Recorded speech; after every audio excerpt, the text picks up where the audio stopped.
इस सभा में आप सबों का फिर से हम स्वागत करते हैं। परमेश्वर ने हमें एक मौका दिया है आप सबों के साथ रूबरू होने के लिए, परमेश्वर के वचन को बांटने के लिए, और इसके लिए परमेश्वर पिता को बहुत बहुत धन्यवाद करते हैं। आज का जो विषय है बहुत महत्वपूर्ण विषय है। परमेश्वर अपने वचनों के द्वारा आज अंतिम समय में भी हमारे साथ है।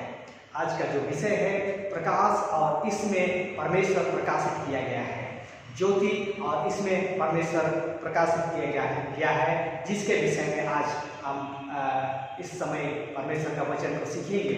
इब्रानियों उसका 2 उसका 1 से 2 में कहता है, पूर्व युग में परमेश्वर ने बाप दादों से थोड़ा थोड़ा करके भांति भांति से और भविष्यवक्ताओं के द्वारा बातें कर इन अंतिम दिनों में हमसे पुत्र के द्वारा बातें की, जिसे उसने सारी वस्तुओं का वारिस ठहराया और उसी के द्वारा उसने सारे सृष्टि की रचना की है। जिस यीशु मसीह से के द्वारा सारे सृष्टि का रचना किया, उसी यीशु मसीह के द्वारा आज वचन के द्वारा यीशु मसीह के द्वारा आज हमें वो बातें करना चाहता है। आज हमारे साथ बातें करना चाहता है। हम बाइबल की प्रेरणा जो इसे प्रेरित किया है और इसके बारे में यह क्या कहता है उसे अध्ययन करने जा रहे हैं। यह प्रेरित होकर के लिखे हैं, प्रेरणा पा करके लिखे हैं, उनके विषय में आज हम अध्ययन करने जा रहे हैं। यह हमारे लिए क्या है हो सकता है। बाइबल की प्रेरणा के विषय में हम आज अध्ययन करेंगे। बाइबल अपने बारे में क्या कहता है, पुराना नियम क्या कहता है, पुराना नियम के बारे में नया नियम क्या कहता है, नया नियम स्वयं खुद के बारे में क्या कहता है, यीशु ने क्या कहा, बाइबल कैसे प्रेरित किया गया है, बाइबल क्या के लिए है, बाइबल क्या के लिए है। बाइबल में परमेश्वर प्रकाशित किया गया है। बाइबल में परमेश्वर प्रकाशित किया गया है। परमेश्वर का त्रिएक रूप बाइबल में पाते हैं, परमेश्वर का गुण पाते हैं। मानव इतिहास में परमेश्वर का भागीदारी बाइबल की प्रेरणा के विषय में आज हम जो अध्ययन कर रहे हैं, और ये बहुत महत्वपूर्ण विषय जो है हमारे लिए है। पुराना नियम अपने लेखक के बारे में क्या कहता है, पुराना नियम अपने लेखक के बारे में क्या कहता है। पुराना नियम में सबसे दोहराए गए वाक्यों में से एक है, सेनाओं का यहोवा यूं कहता है, पहला शमूएल 15 उसका 2, दूसरा राजा 19 उसका 20, यशायाह 65 उसका 8, जर्मिया 6 उसका 22, यहेजकेल 5 उसका 5, आमोस उसका 1 उसका 3 में ये सारे वचन हम पाते हैं। पुराना नियम अपने लेखक के बारे में क्या कहता है, पुराना नियम अपने लेखक के बारे में क्या कहता है, पुराना नियम अपने लेखक के बारे में क्या कहता है। भजनों को प्रेरित करने वाले के बारे में दाऊद ने कहा, यहोवा का आत्मा मुझ में होकर बोला और उसी का वचन मेरे मुंह में आया। दूसरा शमूएल इसका 23 इसका 2 में इस तरह का बात पाते हैं, इस तरह से लिखा गया है। पुराना नियम कहता है कि यहोवा का यह वचन के पास पहुंचा, अब्राहम के पास, उत्पत्ति 15 उसके 1, पहला शमूएल 15 उसका 10, नातान के पास पहुंचा, दूसरा शमूएल 7 उसका 4, गाद दूसरा शमूएल उसका 24, सुलेमान पहला राजा 1:6 का 11, समया पहला राजा 12 का 22, यहू पहला राजा 16 का 1, एलिया पहला राजा 17 का 2, यशायाह 38 का 4, जर्मिया के पास पहुंचा, जर्मिया 1 उसका 4, यहेजकेल के पास पहुंचा, यहेजकेल 21 उसका 1, होशे 1:1, जोएल 1:1, योना 1:1, मीका 1:1, सपन्या 1:1, हगै 1 का 3, जकरिया 1 का 7 में पहुंचा। इस तरह से पुराना नियम अपने लेखक के बारे में कहता है। पुराना नियम के लेखकों ने घोषणा की कि वे सिर्फ परमेश्वर के निर्देशों को संचालित करने के लिए साधन थे। परमेश्वर के वचनों को बोलने के लिए केवल वे बुलाए गए थे। पुराना नियम के बारे में नया नियम क्या कहता है? हमारे पास जो भविष्यवक्ताओं का वचन है वह इस घटना से दृढ़ ठहरा, तुम यह अच्छा करते हो जो यह समझकर उस पर ध्यान करते हो कि वह एक दिया है जो अंधियारे स्थान में उस समय तक प्रकाश देता रहता है जब तक कि पाँव ना फटे और भोर का तारा तुम्हारे हृदय में ना चमक उठे। भोर का तारा तुम्हारे हृदय में चमक ना उठे। पुराना नियम के बारे में नया नियम क्या कहता है?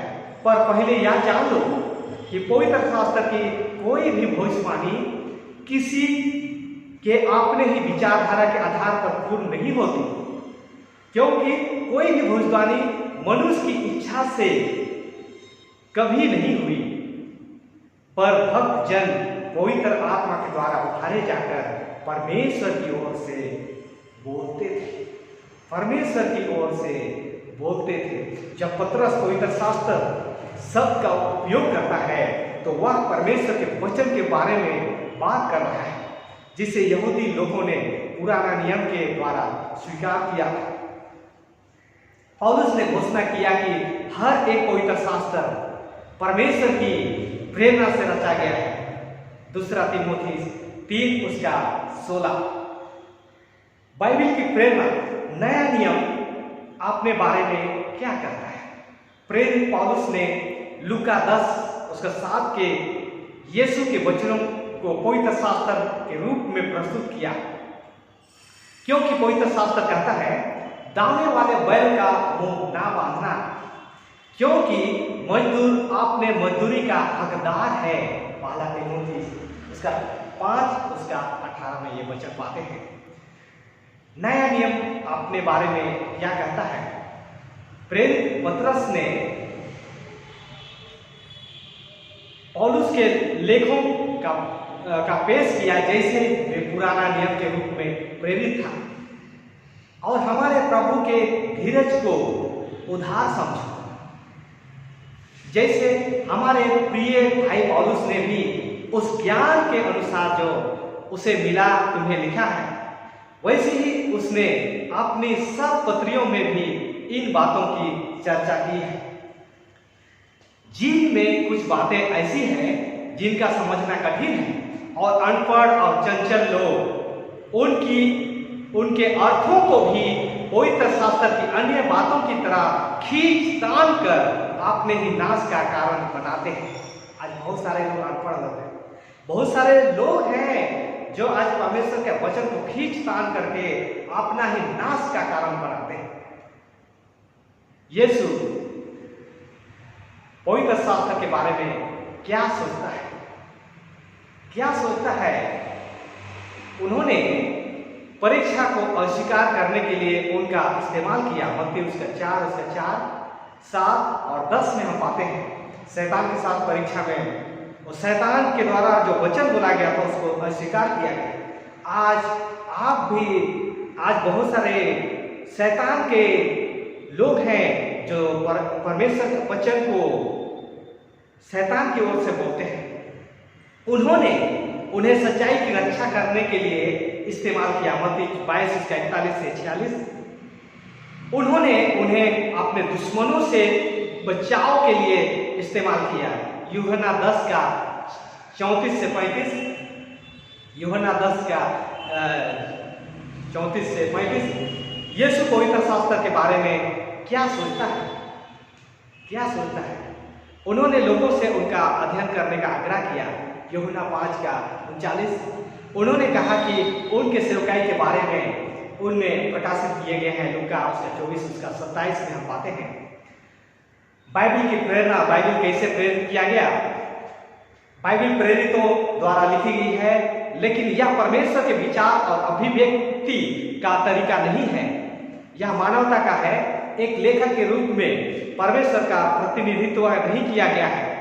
लोग अक्सर कहेंगे कि ऐसी अभिव्यक्ति परमेश्वर की तरह नहीं है, परंतु परमेश्वर ने खुद को शब्दों में, तर्क में, राजनीति में, बाइबल के परीक्षण में नहीं रखा है।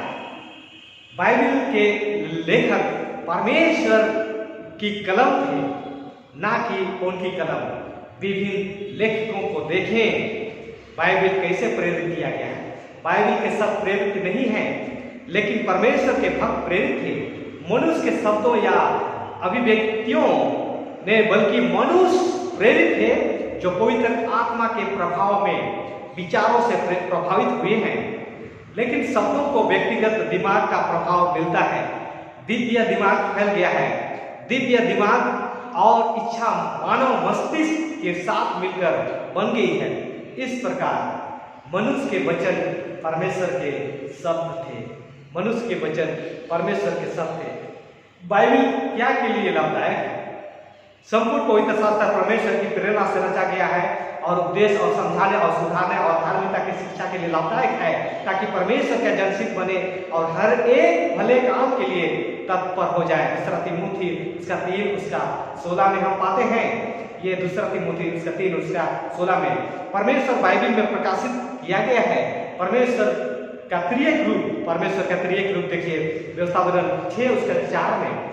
यहूदी और मसीह धर्म का मूल सिद्धांत है, हे इस्राएल सुन, यहोवा हमारा परमेश्वर है, यहोवा एक ही है, एक ही है।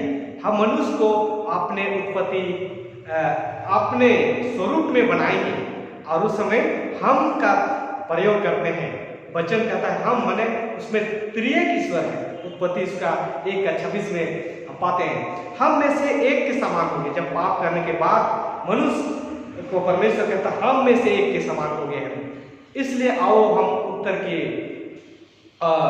गुम्मट में जब बना रहे थे परमेश्वर, आओ हम उसको उत्तर करके उनका भाषा का हम गड़बड़ी करें। इस तरह से आज परमेश्वर त्रिएक परमेश्वर जो परमेश्वर का वचन हमें सिखाता है, परमेश्वर की एकता के स्पष्ट बयान के बावजूद हमें कई अभिव्यक्तियों मिलते हैं जो पवित्र शास्त्र में परमेश्वर की बहुलता के बारे में बात करते हैं। वचन परमेश्वर के साथ था और वचन परमेश्वर था। यूहन्ना 1 उसका 1 पिता और पुत्र और पवित्र आत्मा के नाम से। मत्ती 28:19। पुराना नियम के बहुवचन के सुझाव परमेश्वर के अंदरूनी व्यक्ति होने के रूप के बारे में संकेत प्रदान करता है। जब हम यीशु मसीह और पवित्र आत्मा के बारे में नया नियम के बयान के साथ इसे जोड़ते हैं तो हम यह महसूस करना शुरू करते हैं कि परमेश्वर के रूप के बारे में बहुत कुछ है कि हम पूरी तरह से समझ नहीं पाते हैं और शायद कभी नहीं समझ सकेंगे। परंतु रहस्यों में से परमेश्वर का त्रिएक पहलू एक है जिनके साथ हमें जीना सीखना होगा। जिनके साथ हमें जीना सीखना होगा, परमेश्वर के साथ हमें जीना सीखना होगा। आइए हम आगे देखेंगे। यह एक सत्य है कि बाइबल शुरुआत से ही मान लेता है कि परमेश्वर है। उत्पत्ति उसका 1 इब्रानी 11 उसका 6 में हम पाते हैं परमेश्वर के गुण। परमेश्वर के गुण के विषय में हम कहते हैं परमेश्वर प्रेम है। परमेश्वर स्वभाव से प्रेम है। पहला यूहन्ना 4 उसका 8 में पाते हैं। यूहन्ना 3 उसका 16 में भी पाते हैं। वो नहीं बदलता है। मलाकी उसका 3 उसका 6 में पाते हैं। दूसरा इतिहास 16 उसका 9 में और 19 में कहता है परमेश्वर मापा नहीं जा सकता और ना ही समाया नहीं जा सकता, कहीं नहीं समाया। सर्वज्ञानी है। अय्यूब उसका 42 उसका 2 में कहता है परमेश्वर सब कुछ जानता है, सब शक्तिमान है। परमेश्वर के लिए कुछ भी असंभव नहीं है। मत्ती में हम पाते हैं वह सब जगह है। भजन संहिता 139 उसका 7 से 12 में हम पाते हैं सर्व उपस्थिति है। बाइबल में प्रकाशित किया गया परमेश्वर मानव इतिहास में जुड़ा है। उन्होंने पुरुष और स्त्री की सृष्टि की उत्पत्ति 1 उसका 26 में पाते हैं। वह हमारे इतिहास में भाग लेता है। उत्पत्ति 11 उसका 9 में पाते हैं। वह दुष्टों को अपना न्याय दंड देता है। उत्पत्ति की किताब में हम पाते हैं परमेश्वर मानव इतिहास में जुड़ा हुआ है। वह स्वयं को मनुष्यों पर प्रकट करता है। निर्गमन 3 उसका 1 से 14 में पाते हैं। वह मानव रूप धारण किया और हमारे लिए मरा। यूहन्ना 3:16 में पाते हैं। वह फिर से आएगा और हमें अनंत जीवन देगा। पहला थिस्सलुनी उसका 4 उसका 16 से 17 में हम पाते हैं परमेश्वर मानव इतिहास में जुड़ा है हम अनंत काल लोग उसके साथ रहेंगे। प्रकाशित हो गया 22 उसका 1 से 5, हम अनंत काल लोग परमेश्वर के साथ रहेंगे। फिर श्राप ना होगा और परमेश्वर और मेमने का सिंहासन उस नगर में होगा और उसके दास उसकी सेवा करेंगे। वे उसका मुंह देखेंगे और उसका नाम उनके माथों पर लिखा हुआ होगा। फिर रात ना होगी और उन्हें दीपक और सूर्य के उजियाले की आवश्यकता ना होगी, क्योंकि प्रभु परमेश्वर उन्हें उजियाला देगा और वे युगानुयुग राज्य करेंगे। प्रकाशित 22 उसका 3 से 5 में कहता है। परमेश्वर इस वचन पर आशीष दे। धन्यवाद।